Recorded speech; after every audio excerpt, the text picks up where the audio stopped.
Buildent yra Erasmus Plus finansuojamas projektas, kuriuo siekiama apibrėžti esminius finansų ir verslumo aspektus. Sveiki atvykę į jaudinantį Buildent pasaulį. Šiandien mes pasineriame į tai, kas labai svarbu verslininkams. Mes apibūdinsime minkštuosius įgūdžius. Taigi, kas tiksliai yra minkštieji įgūdžiai? Įsivaizduokite, kad turite visus techninius įgūdžius raketai sukurti, bet ne bendravimo įgūdžius, kad paaiškintumėte, kaip ji veikia.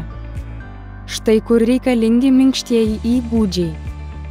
Minkštieji įgūdžiai yra asmeninės savybės ir tarpasmeniniai sugebėjimai, kurie padeda mūsų verslininkui Aleksui sėkmingai dalyvauti verslo kelionėje.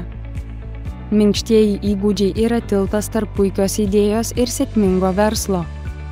Aleksas galvoja apie minkštuosius įgūdžius kaip apie įrankius verslininko įrankių dėžėje.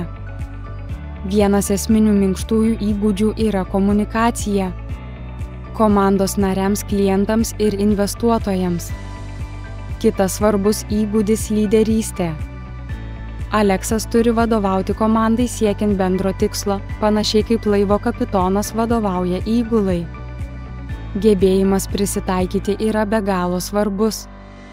Aleksas turi prisitaikyti prie pokyčių rinkoje, technologijų bei klientų poreikių. Problemų sprendimas – tai tarsi dėlionės sudėjimas. Aleksas turi kūrybiškai spręsti iššūkius, kad rastų verslui naudingus sprendimus. Laiko vadyba padeda Aleksui efektyviai planuoti veiklas, maksimaliai išnaudojant savo dieną. Minkštieji įgūdžiai gali būti neapčiuopiami, tačiau jie būtini Alekso sėkmei. Minkštųjų įgūdžių įvaldymas gerina santykius, didina produktyvumą ir skatina teigiamą darbo aplinką. O verslininkai, kurie puikiai įvaldo minkštuosius įgūdžius, dažnai pasiekia ilgalaikės sėkmės.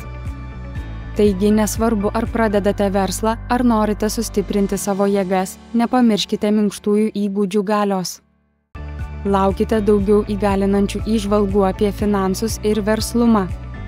Prisijunkite prie mūsų svetainės www.buildent.ev. Buildent yra Erasmus Plus finansuojamas projektas.